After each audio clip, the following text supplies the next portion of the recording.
हरिओम. भगवान आद्य श्री शंकराचार्य कृत चरपट पंजरिका स्तोत्रम अर्थात भजगोविंदम. योगदास श्री जयगणेश जोशी यांचे प्रवचन. रिपुशमन. कामं क्रोधं लोभं मोहं त्यक्त्वात्मानं भावय कोहम्.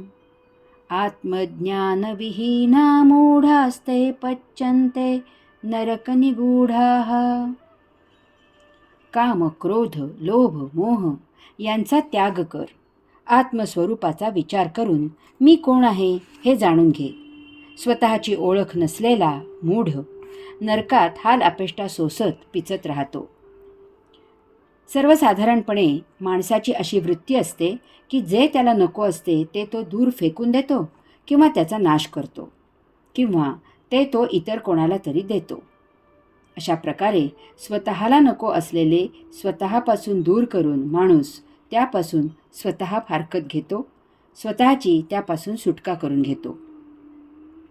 परंतु माणसाकडे अशा काही गोष्टी आहेत की त्या त्याला नकोशा असतात आणि त्या तो फेकून देऊ इच्छित असला तरीही त्या त्याला फेकता येत नाहीत. तसेच अशा गोष्टींचा तो जरी नाश करू इच्छित असला तरीही त्यांचा नाश करणे त्याला शक्य होत नाही. तसेच अशा गोष्टी तो जरी इतर कोणाला देऊ इच्छित असला तरी अशा गोष्टी तो इतरांना देऊ शकत नाही. भगवान आद्य श्री शंकराचार्यांनी या स्तोत्रात मानवाकडे असलेल्या परंतु मानवाला त्रासदायक असलेल्या काम, क्रोध, लोभ, मोह अशा 4 गोष्टी सांगितल्या आहेत. मानवाला या 4ही गोष्टी चिकटलेल्या आहेत. या गोष्टी त्याला नको आहेत. या गोष्टींच्या आहारी जाऊन त्याला वर्तन करायला मुळीच आवडत नाही. या गोष्टी तो कटाक्षाने टाळत असतो. परंतु तरीही स्वभावो दुरतिक्रमः या न्यायाने त्या गोष्टी नको असतानाही प्रसंगी उफाळून येतात, कारण त्या त्याच्या स्वभावात मुरलेल्या आहेत. या गोष्टींच्या आहारी जाऊन वर्तन करून झाल्यावर तो पस्तावतो, जीभ चावतो आणि पुन्हा असे करायचे नाही असे ठरवतो. आणि ती वेळ आली की पुन्हा तीच चूक करतो, पुन्हा पस्तावतो, जीभ चावतो, पुन्हा निश्चय करतो. या 4 गोष्टींचा थोडक्यात परिचय करून घेऊ. पहिली आहे काम. काम असे म्हटले की आपल्यासमोर फक्त देहसौख्याची हाव येते. परंतु काम म्हणजे कामना. आपल्याला काहीतरी पाहिजे आहे, काहीतरी हवे आहे, काहीतरी वापरावे असे वाटत आहे, काहीतरी उपभोगावे अशी इच्छा होत आहे, म्हणजे कामना. यात अर्थातच देहसौख्य मिळावे असे वाटणे हेही सामावलेले आहे. तसेच हेही सत्य आहे की देहसौख्याची कामना महातीव्र असते आणि ती सर्वात महाबलाढ्य असते. देहसौख्याच्या कामनेमुळे माणूस हैवान होतो आणि कोणत्याही थराला जाऊन प्रमाद करतो. याच कारणाने काम, कामना म्हणजे देहसौख्य अशीच समजूत झालेली आहे. देह जीवित राहावा असे वाटणे आणि त्यासाठी प्रचलित कायद्याच्या चौकटीत प्रयत्न करणे हा प्रत्येकाचा हक्क आहे. त्यामुळे देह जीवित राहण्यासाठी आवश्यक असलेल्या गोष्टींची इच्छा ही कामना नाही. कामना ही माणसाला अत्यावश्यक नसलेल्या, अनावश्यक असलेल्या वस्तूंची इच्छा असते. त्यामुळे कामना भोग निर्माण करते. कामना अवास्तव असतात. त्यांचे शमन सरळ मार्गाने होत नाही. त्यासाठी पाऊल वाकडे टाकले जाते. त्यामुळे कामना भागवण्यासाठी माणूस अयोगिक आचरण करतो. यात मुख्य अडचण अशी असते की माणूस दुसऱ्यांकडून सुख मिळवण्याची अपेक्षा करतो. येथेच तो फसतो. कोणीही कोणाकडूनही कधीही समाधानी होत नाही. कोणी कोणासाठी कितीही काही केले तरी घेणाऱ्याची तृप्ती नेहमी तात्पुरतीच भागते. तो पुन्हा तीच किंवा आणखी काहीतरी नवीन कामना मनात धरतो आणि तिच्या पूर्ततेसाठी हपापलेला तहानलेला राहतो. देहादी इंद्रियांची भोग प्रवृत्ती सदा अतृप्त राहणारी आहे. विविधता असलेले, वैचित्र्याने नटलेले, स्वाद आस्वाद याने बहरलेले भौतिक वस्तुजगत कितीही जणांकडून आणि कितीही वेळेला उपभोगले तरीही ते कधीही पुरे होत नाही. त्याची हाव तशीच राहते. किंबहुना एकदा चव समजल्यानंतर देहादी इंद्रियांना त्याची चटक लागते. त्याची लज्जत सदा बहार राहते आणि कामना सदा अतृप्त राहते.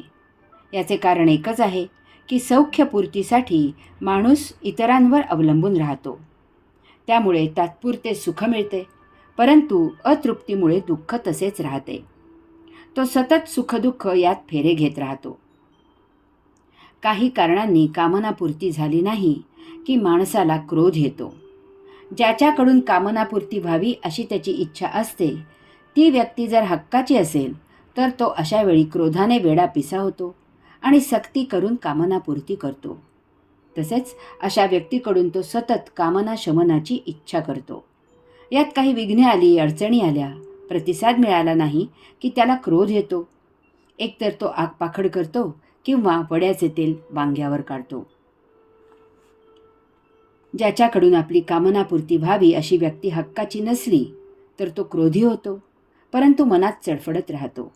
कधी संधी आली की हा त्याचा येनकेन प्रकारे फार वाईट सूड घेतो. संधी आली नाही तर हेवा मत्सर करतो. अशांना मानसिक रोग होतात. लोभ याचा अर्थ आहे एखादी गोष्ट दृष्टीस पडली, एखादी गोष्ट ज्ञात झाली आणि त्या गोष्टीमुळे आपल्याला सौख्य मिळेल असे वाटले की त्या गोष्टीची हाव सुटते की आपल्याकडे ती गोष्ट असायला पाहिजे. ती गोष्ट मनात घट्ट पकडली जाते. ती गोष्ट मनात पक्के बस्तान बसवते. मग कामाला लागते आणि त्या दृष्टीने पाऊल टाकायला सुरुवात होते. यात यश आले की असा मनुष्य त्या गोष्टीचा गुलाम होतो. त्याचे सौख्य किती घेऊ आणि किती नको असे त्याला होते. अशी गोष्ट मिळवण्यासाठी माणूस अनेक वेळेला लबाडी करतो, खोटे बोलतो, पाया पडतो, काय जे सुचेल ते करतो. परंतु जर लोभ धरलेली गोष्ट आपल्या आवाक्याबाहेर आहे असे लक्षात आले तर असा मनुष्य मनात झुरत राहतो. अशी गोष्ट प्रत्यक्ष मिळवणे अशक्य असते. यामुळे तो मानसिक समाधान करून घेऊन त्या गोष्टीच्या उपभोगाची तहान भागवतो. एखादा तरुण एखाद्या सिनेमा नटीबद्दल फार हळवा असतो. सिनेमा नटी मिळणे अशक्य असते. मग असा प्रेमवीर त्या नटीचे जितके जमतील तितके फोटो जमवतो. ते आपल्या खोलीत भिंतीवर चिकटवतो. पैशांच्या पाकिटात तिचा फोटो बाळगतो. त्या नटीशी मनातल्या मनात लग्न लावतो आणि दिवस रात्र त्यातच रममाण होतो. कधी त्याच्या राहत्या ठिकाणी ती नटी येणार असली तर हा तिचे दर्शन घेण्यासाठी, सही घेण्यासाठी धावतो. मुलींच्या बाबतीत असेच एखाद्या नटाबद्दल, एखाद्या खेळाडूबद्दल, एखाद्या अन्य कलाकाराबद्दल घडते. मोह. मोह म्हणजे जे मिळाले आहे ते आपल्याकडे सदा टिकवण्यासाठी, ते नेहमी आपल्याला मिळण्यासाठी, त्याचा उपभोग वर्धित होऊन मिळत राहण्यासाठी प्रयत्न करणे. अशी वस्तू सतत आपल्याजवळ असावी अशी मनीषा धरणे म्हणजे मोह. असा मनुष्य ती वस्तू आपल्याकडे सतत राहावी यासाठी त्या वस्तूची देखभाल करतो. तिच्याकडून साध्य सिद्ध होण्यासाठी तिची सेवा करतो. कसेही करून अशी वस्तू तो पकडून ठेवतो. तिला वंचित होऊ नये. ती वस्तू आपल्यापासून दूर जाऊ नये. ती वस्तू आपल्याला उपभोगायला मिळावी. ती वस्तू दुसऱ्याच्या हाती लागू नये म्हणून तो फार जपत असतो. त्या वस्तूपासून जराही दूर गेलेले त्याला सहन होत नाही. तसेच त्या वस्तूच्या जवळ इतर कोणी फिरकलेले त्याला सहन होत नाही. काही ना काही निमित्त करून तो सतत तेथेच रुंजी घालत असतो. एखाद्याला आपली पत्नी कशी असावी याबद्दल काही अपेक्षा असतात आणि जेव्हा त्याच्या अपेक्षेप्रमाणे किंवा त्याच्या अपेक्षेपेक्षाही जास्त चांगली पत्नी त्याला मिळते तेव्हा हा असा त्याच्या पत्नीचा गुलाम होतो. लोक अशांना बैलबुद्ध्या, बैलवेडा, बायको पुढचा नंदी बैल वगैरे म्हणतात. तो पत्नीला फार फार जपतो. तिच्यावर जीवापाड म्हणजे कोणाच्याही डोळ्यावर येईल इतके प्रेम करतो. हा कचेरीतून येतो तेव्हा पत्नी चॅनलवर एखादी सिरियल पाहत असते. हा हातपाय धुतो आणि पत्नीच्या सिरियल पाहण्यात व्यत्यय नको म्हणून दोघांनाही चहा करतो. चहा पिऊन झाला की कपबशी आत नेतो आणि धुवून ठेवतो. त्यावेळी तो निवडून ठेवलेली भाजी ओट्यावर पाहतो. लगेच ती भाजी तो चिरतो आणि फोडणीला टाकतो. भाजी करायची नसेल तर भात डाळीचा कुकर लावतो. काम, क्रोध, लोभ आणि मोह हे 4 रिपू माणसाच्या जीवनाचा ताबा घेतात. त्याला सतत भौतिक वस्तू जगताच्या भोगापवर्गतेत रममाण करतात. यामुळे माणूस मुक्तीला वंचित राहतो. या रिपूंच्या आहारी जाऊन माणूस सतत सौख्य बाहेर शोधत असतो. बाह्य सौख्य नेहमीच तात्पुरते असते. ते कधीही शाश्वत सौख्य असू शकत नाही.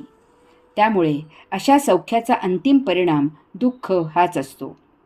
शाश्वत सौख्य केवळ आपणच आपल्याला देऊ शकतो. अशा सौख्यामधून दुःख निर्माण होत नाही. यामुळे असे सौख्य परम असते. परमसौख्यात आनंद असतो. परमसौख्य आनंद, केवल आनंद फक्त आत्मज्ञानाने, आत्माचरणाने, आत्मसान्निध्यानेच मिळू शकते. ही गोष्ट बाह्य नसून अंतस आहे.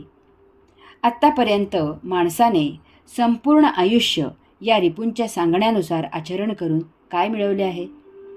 थोडेफार तात्पुरते सुख आणि दीर्घकाळ दुःख या पलीकडे त्याच्या हाती काय सापडले आहे? अल्पस्वल्प काळाकरिता पूर्ततेची मर्दुमुकी आणि दीर्घ कालावधीसाठी असमाधान यापेक्षा आणखी काय मिळवले आहे? परंतु या रिपूंची आई आशा त्याला भरीस घालते की उद्या कसे सर्व छान होईल, थोडा धीर धर. या अशा भूलथापांना माणूस भाळतो आणि याचा परिणाम म्हणजे गेली करोडो जन्म तो हेच करत सुखदुःखाच्या फेऱ्यात गटांगळ्या खात आयुष्य जगत आहे. कधीही जीवन जगत नाही. यापुढे मुक्ती तर कित्येक जन्म दूरच आहे. काम, क्रोध, लोभ, मोह यांच्यासाठी काम करणे म्हणजे स्वतःच्या बाहेर सुखदुःखाचा खेळ खेळणे असं आहे. ध्यान याचा अर्थ आहे स्वतःच्या अंतःकरणात उतरून आनंद शोधणे, सदा समाधानात असणे, सृष्टीलीला अनुभवणे. जरा काम नसले की माणूस सैरभैर वेडा पिसा बेचैन होतो, कारण तो कामाशिवाय एकटा होतो. काम असले की त्याला सोबत मिळते. ही सोबतच त्याला दुःख देते हे त्याच्या लक्षात येत नाही. मग तो सोबत बदलतो आणि सुख मिळवायचा केविलपणा प्रयत्न करतो. पुन्हा ये रे माझ्या मागल्या होते. याऐवजी त्याने स्वधर्माने प्राप्त कर्मयोग जरूर करावा. परंतु काम नसेल तर एकट्याने बसल्यावर त्या एकटेपणाचे रूपांतर एकांतात करावे. तेथे त्याला कधीही सोडून न जाणारा त्याचा शाश्वत सवंगडी सापडेल. हा सवंगडी कर्मयोग करायचा असेल तेव्हा कर्मयोगाला प्रोत्साहन देतो आणि अंतःकरणात शांत मौन राहून योग साध्य होण्याची वाट पाहतो. हा सवंगडी भौतिकाच्या अतीत असल्यामुळे तो माणसाला कधीही सुखदुःख देत नाही, सदा केवलानंद देतो. अनेक सुविधांमुळे कामे कमी वेळेत आणि कमी श्रमात होतात आणि नित्यदिनी भरपूर वेळ वाचतो आणि शक्तीही वाचते. सुट्टीच्या दिवशी घर खायला उठते इतका रिकामा वेळ असतो. मग काय करायची? अनावश्यक कामे, करायची अनावश्यक भटकंती, करायचे नसते उद्योग, उगीचच एकत्र जमून बकत असायचे. याला गोंडस रूप द्यायचे की हेही गरजेचे आहे. नित्य आयुष्यात काही विरंगुळा हवा, रोजच्यापेक्षा बदल हवा, संबंध वाढवायला हवेत. या सर्वाचा वेळ प्रसंगी उपयोग होतो, ठीकच आहे. परंतु हळूहळू याच्या आहारी जाऊन सुट्टी म्हणजे फक्त मौज मजा असेच समीकरण तयार होते. याचे भान कसे राखणार? महत्त्वाचे म्हणजे एकटेपणाचे एकांतात रूपांतर करायची सवय केव्हा करणार? गजबजाटात राहूनही, गोंधळात असूनही, भौतिक गराड्यात असूनही एकांतात रममाण होण्याची कला आत्मसात केव्हा करणार? एकांतामध्ये आनंदात असणे ही जीवनाची फार मोठी उपलब्धी आहे. रिकामपणी विश्वाचा धांडोरा घेऊन उंबराचे फूल शोधण्यापेक्षा, सशाचे शिंग शोधण्यापेक्षा, सूर्यापलीकडील काळोख शोधण्यापेक्षा स्वतःचेच अंतःकरणातील स्वतःला शोधावे आणि त्याचा बोध घ्यावा. अशाश्वतामागे भरकटण्यापेक्षा आत्मशोध घ्यावा. ज्याने स्वशोध घेतला त्याला आत्मबोध झाला. मग तो स्वप्न सुषुप्ती या अवस्थातही जागृत राहील. त्या योगे नित्यकर्माचा योग होईल. स्वप्न पाहत असताना आपण स्वप्न पाहत आहोत ही जाणीव येईल आणि तो त्या स्वप्नामधून तत्काळ जागा होईल. स्वप्न पडलेच तर त्यामधून त्याला ज्ञानप्राप्ती होईल. सुषुप्तीमध्ये तो विदेही होईल आणि स्वतःच्या देहाला विश्रांती घेताना अवलोकन करील. अशा प्रकारे देह विश्रांती घेत असताना त्या विदेही अवस्थेत त्याला आत्मदर्शन होईल. मग काम, क्रोध, लोभ, मोह यांना तो अध्यात्माच्या सेवेला जुंपील. आत्मप्राप्ती हेच त्याचे काम असेल. त्यासाठी अडसर असलेल्या भौतिक वस्तू जगताचा त्याला क्रोध येईल. आत्ममिलनाचा त्याला लोभ सुटेल. त्या योगे एकदा का आत्मदर्शन झाले की त्याचा त्याला मोह होईल. तो त्याच्याच सेवेत रममाण होईल. काळोखात आपण स्वसंरक्षणासाठी किंवा वस्तू दिसण्यापुरता तेवढाच उजेड करतो. एरवी दिवा मालवतो आणि त्या काळोखात उजेडाची प्रतीक्षा करत ध्यान लावतो. तसेच आपण भौतिक जीवनात या काळोखरूपी भवसागरात वावर करत असताना भौतिक वस्तुजगत, त्यामुळे उद्भवणारे काम, क्रोध, लोभ, मोह इत्यादी रिपू यांचा देह जीवित राहण्यापुरताच उपयोग करावा. उर्वरित भौतिक वस्तुजगत सत्कर्मी उपयोगात आणून ते आपल्या वैयक्तिक जीवनातून हद्दपार करावे. त्या योगे हा काळोखरूपी भवसागर तरुण त्या दिव्य प्रकाशाची वाट पाहावी. या योगे काम, क्रोध, लोभ, मोह इत्यादी रिपू निष्प्रभ होतात. ते आपल्या नियंत्रणात राहतात. तो स्वप्रकाश उजळला की आपल्यामधून न अटणारा आनंदाचा झरा वाहू लागतो. आपल्या सन्निध असलेले आनंदाने डोलू लागतात. बाह्य जगत देहादी इंद्रियांसाठी सीमित होते आणि आपल्यासाठी हे असीम ब्रह्मांड मुक्तीचे द्वार उघडून आपली प्रतीक्षा करते. हा स्वतःमधून निर्माण होणारा स्वानंद आहे. हा स्वस्वाद आहे. हा स्वरस आहे. या योगे माणूस सौख्यासाठी दुसऱ्यावर अवलंबून राहत नाही.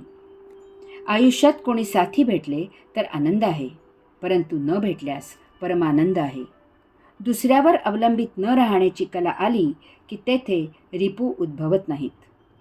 अशाचे आयुष्य इतरांवर अवलंबून नसल्यामुळे तो स्वतःच्या आनंदात परमसमाधानी राहतो. हा जीवनानंद कैवल्याचे दर्शन घडवतो. मुक्तीचे द्वार तेथेच असते. ओम तत्सत त्वम असि.